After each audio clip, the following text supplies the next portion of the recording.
ഞാൻ സ്മൃതിയിൽ നിന്ന് തന്നെ തുടങ്ങാം. സ്മൃതി, ഇതിപ്പോൾ ഒന്നല്ല രണ്ടല്ല മൂന്നാമത്തെ കേസാവുന്നു. ഇപ്പോൾ റിമാൻഡിലാക്കപ്പെടുന്നു. ശരിയാണ്, അയോഗ്യത കൽപ്പിക്കാൻ നമുക്ക് കഴിയില്ല. നിലവിൽ 2 വർഷത്തിൽ കുറവ് ശിക്ഷ അല്ലെങ്കിൽ 2 വർഷത്തിൽ കൂടുതൽ ശിക്ഷയുണ്ടെങ്കിൽ മാത്രമേ MLA സ്ഥാനത്ത് നിന്ന് അയാളെ അയോഗ്യനാക്കാൻ കഴിയൂ. പക്ഷേ ഒരു ധാർമ്മികതയുടെ പേരിൽ അയാളുടെ അടുത്ത് നിന്ന് രാജി ആവശ്യപ്പെടേണ്ട കോൺഗ്രസ് എന്നൊരു ചോദ്യമുണ്ട്. രാജി ആവശ്യപ്പെട്ടതിനുള്ള രാജി കോൺഗ്രസ് ഇതിനകം ആവശ്യപ്പെട്ട് കഴിഞ്ഞിട്ടുണ്ട് എന്നുള്ളതാണ്. അത് ഈ പരാതി ഒരു കേസാവുന്നതിന് മുൻപ് തന്നെ, ആദ്യത്തെ പരാതി ശബ്ദരേഖ വരുമ്പോൾ തന്നെ യൂത്ത് കോൺഗ്രസ് അധ്യക്ഷ സ്ഥാനത്ത് നിന്ന് മാറ്റുന്നുണ്ട്. പിന്നീട് പാർട്ടിയുടെ പ്രാഥമിക അംഗത്വത്തിൽ നിന്ന് പുറത്താക്കുന്നുണ്ട്. അതിനുശേഷം അതിനുശേഷം വന്ന ഒരു പരാതി ഈ പറയുന്ന KPCC പ്രസിഡന്റിനെ കിട്ടുന്നു. അത് DGPക്ക് കൈമാറുന്നുണ്ട്. ആ നിലയ്ക്ക് കോൺഗ്രസ് അതിൽ മാതൃക കാണിച്ചിട്ടുണ്ട്.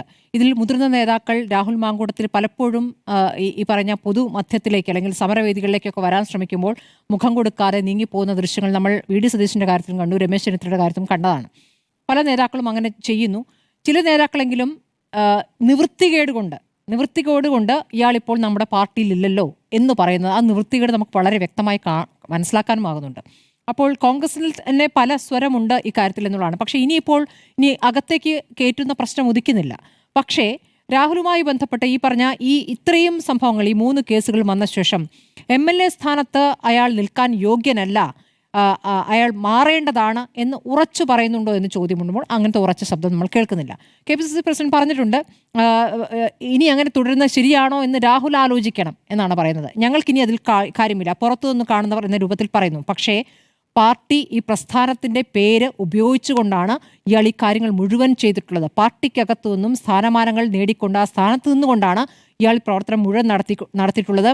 പുറത്താക്കി മാതൃക കാണിക്കുന്ന കോൺഗ്രസ് അക്കാര്യത്തിൽ കോൺഗ്രസിനെ അഭിനന്ദിക്കേണ്ടതുണ്ട്. അതുകൂടി പറഞ്ഞു പോകണമല്ലോ. പക്ഷേ ഇതിൽ തന്നെയുള്ള ചില പുഴുക്കുത്തുകൾ ഏതൊക്കെ രൂപത്തിൽ പ്രവർത്തിക്കുന്നു? സൈബർ വിങ്ങായി പ്രവർത്തിക്കുന്നു. രാഹുൽ മാങ്കൂട്ടത്തിന് ഇപ്പോഴും ഈ പൊതുമധ്യത്തിലിറങ്ങി ഈ പറഞ്ഞ ഉത്സവ പറമ്പിലും പൊതുപരിപാടികളിലൊക്കെ വന്ന് ചിരിച്ചുകൊണ്ട് രാഹുൽ മാങ്കൂട്ടത്തിൽ നിൽക്കുമ്പോൾ അദ്ദേഹത്തിനെ സ്വീകരിക്കാനും കൈകൊടുക്കാനും ഒക്കെ സ്ത്രീകളും പുരുഷന്മാരുമായിട്ടൊക്കെ നിൽക്കുന്ന ആളുകളുണ്ട്. ഇതിലൊക്കെ തന്നെയും പാർട്ടിയുടെ പ്രാദേശികമായ ചില നേതാക്കളുണ്ട് എന്നുള്ളത് നമ്മൾ ദൃശ്യങ്ങളിലൂടെ തന്നെ കണ്ടിട്ടുള്ളതാണ്. അപ്പോൾ അങ്ങനെ ഒരു പിന്തുണ രാഹുൽ മാങ്കൂട്ടത്തിൽ ഇപ്പോഴും കിട്ടുന്നുണ്ട്.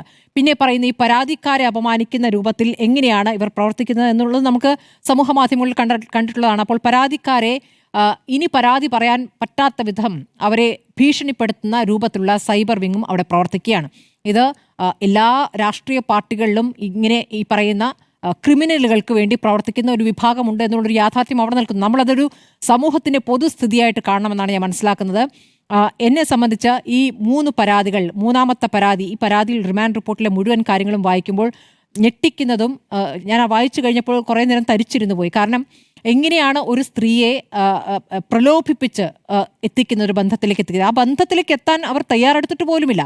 കാണാൻ പോയിട്ടേ ഉള്ളൂ. കാണാൻ പോയ ദിവസം അവർ അനുഭവിച്ച കാര്യങ്ങൾ അതിൽ പച്ചയായി എഴുതി വെക്കുമ്പോൾ അത് വായിക്കുമ്പോൾ നമ്മൾ ഭയന്നു പോകുന്നുണ്ട്. അയാൾക്ക് ഒരു സ്ത്രീയോട് എടുക്കുന്ന അയാളുടെ സമീപനം ഇതേ രീതിയിൽ തന്നെയാണ് ആദ്യത്തെ പരാതിയിൽ നമ്മൾ കണ്ടത്. ഇതേ രൂപത്തിൽ തന്നെ എങ്ങനെയാണ് അയാൾ ഒരു സ്ത്രീയുമായി ലൈംഗിക ബന്ധത്തിൽ ഏർപ്പെടുന്നത് എന്നുള്ളത്, അതിൽ പൂർണ്ണമായും അതിൽ ബലാത്സംഗമാണ് സംഭവിക്കുന്നത്.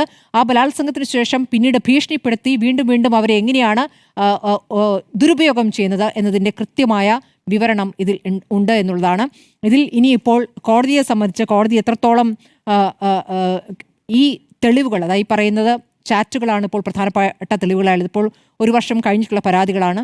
ദേഹത്തെ മുറിവുകളെല്ലാം മാഞ്ഞിട്ടുണ്ടാകും. ദേഹത്തെ മുറിവുകൾ ഒരു തെളിവായി എടുക്കാൻ പറ്റും. അങ്ങനെ ഒരു മുറിവുകളില്ല എന്നുള്ളതാണ്. മനസ്സിലെ മുറിവാണ് ഏറ്റവും പ്രധാനം. പിന്നെയുള്ള ചാറ്റുകൾ രാഹുൽ മാങ്കൂട്ടത്തിൽ ഫോൺ എന്തായാലും കൊടുക്കാൻ തയ്യാറായിട്ടില്ല. പോലീസിനെ സംബന്ധിച്ച് അത് നിർബന്ധിക്കാനുമാകില്ല. കോടതിയിൽ അത് ചോദ്യം ചെയ്യപ്പെടും. അപ്പോൾ അത് യുവതിയുടെ ചാറ്റുകൾ നമ്മൾ തന്നെ പുറത്തു വിടുന്നുണ്ട്. യുവതി നൽകിയ ചാറ്റിൻ്റെ വിവരങ്ങൾ നമ്മളുടെ മുന്നിലുണ്ട്. അതുകൂടാതെ ഈ മൂന്നാമത്തെ കേസിൽ ഭ്രൂണം അവർ സൂക്ഷിച്ചിരിക്കുന്നു. ഭ്രൂണത്തിൻ്റെ ഭാഗം എന്നുള്ളതാണ്. വിദേശത്താണ് അവർ അതിനുള്ള സംവിധാനം ഉപയോഗിച്ചിട്ടുണ്ട് എന്നുള്ളതാണ്. DNA ടെസ്റ്റ് നടത്തട്ടെ എന്ന് പറയുകയാണ്. ഇപ്പോൾ വിവാഹ ജീവിതത്തിൽ പ്രശ്നങ്ങളുള്ള സ്ത്രീകളെ അവരെ മാത്രമല്ല ഇയാൾ കേന്ദ്രീകരിച്ചിട്ടുള്ളത്. പക്ഷെ അവരെ എങ്ങനെയാണ് ബന്ധത്തിലേക്ക് കൊണ്ടുവരുന്നത്? സൗഹൃദം നടിക്കുക, നല്ല റെസ്പെക്റ്റ് ഉണ്ടെന്ന് പറയുക, തുറന്ന് സംസാരിപ്പിക്കുക. അതിനുശേഷം കുട്ടികൾ, എല്ലാ കേസിലും ഒന്ന് ആലോചിച്ച് നോക്കൂ. റേപ്പിൽ കുട്ടികൾ വേണമെന്നുള്ളൊരു ആവശ്യം ഉന്നയിച്ചുകൊണ്ട് റേപ്പ് ചെയ്യുന്നത് ആദ്യത്തെ കേസാണ് ഞാൻ കേൾക്കുന്നത്. ഈ പറഞ്ഞ 3 സംഭവങ്ങളിലും കുട്ടികൾ വേണമെന്ന് ആവശ്യപ്പെട്ടുകൊണ്ട് റേപ്പിലേക്ക് പോവുകയാണ്.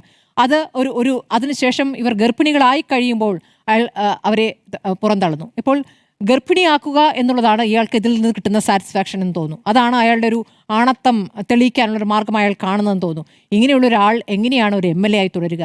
എങ്ങനെയാണ് ഇയാൾ സഭയിൽ വന്ന് ആർക്കു വേണ്ടി സംസാരിക്കും? അയാളെ 3 ഇരട്ടി ഭൂരിപക്ഷത്തിൽ ജയിപ്പിച്ച ജനം ഇപ്പോൾ അതിൽ നിരാശപ്പെടുന്നുണ്ട്, അതിൽ അവർക്ക് വിഷമം അനുഭവിക്കുന്നുണ്ടെന്നുള്ള കാര്യം വളരെ വ്യക്തമാണ്. കാരണം പ്രായമായവരെയൊക്കെ എങ്ങനെയാണ് അയാൾ ചേർത്ത് പിടിച്ചിരുന്നത്, എങ്ങനെ അവരെ പറ്റിച്ചു പറ്റിച്ച ജനപ്രതിനിധിയായ ആളാണ് ഇയാൾ. സഭയിൽ വന്ന് ആർക്കു വേണ്ടി സംസാരിക്കും? ഇയാളുടെ സംസാരം ആർക്ക് വേണം? ഇയാളുടെ വാക്ക് എങ്ങനെ വിശ്വസിക്കാൻ പറ്റാത്ത ആളാണെന്നുള്ളത് ഇയാളുടെ ശബ്ദരേഖയിൽ തന്നെ കേരളം കേട്ടുകഴിഞ്ഞതാണ്. അപ്പോൾ ഇതിൽ ഇനിയിപ്പോൾ നിയമപരമായി പറയുന്ന നൂലാമാലകളിലൂടെ കടന്നുപോയി സാങ്കേതികത്വത്തിലൂടെ ഇയാൾ ഇനി പ്രതി ചേർക്കപ്പെടുമോ, ജയിൽ തുറുങ്കിൽ അടയ്ക്കപ്പെടുമോ എന്നൊന്നും നമുക്ക് പറയാൻ ഇപ്പോൾ പറ്റില്ല.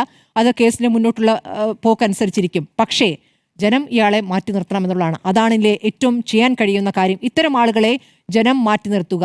ഇരകളെ സംബന്ധിച്ചൊന്നും അത്ര ആശാവഹമായ സാഹചര്യമൊന്നുമല്ല നമ്മുടെ മുന്നിൽ ഇപ്പോൾ ഈ സംസ്ഥാനത്തും രാജ്യത്തുമുള്ളത്.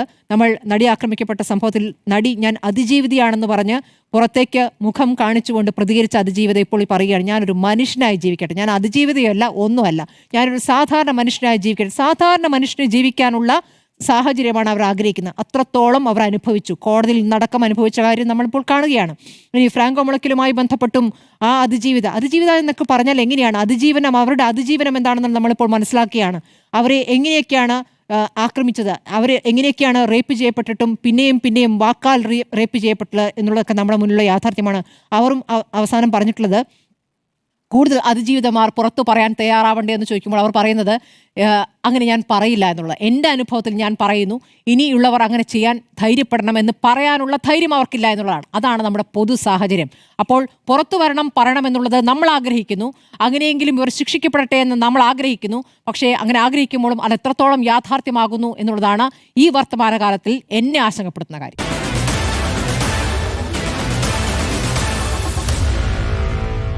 Meet the editors.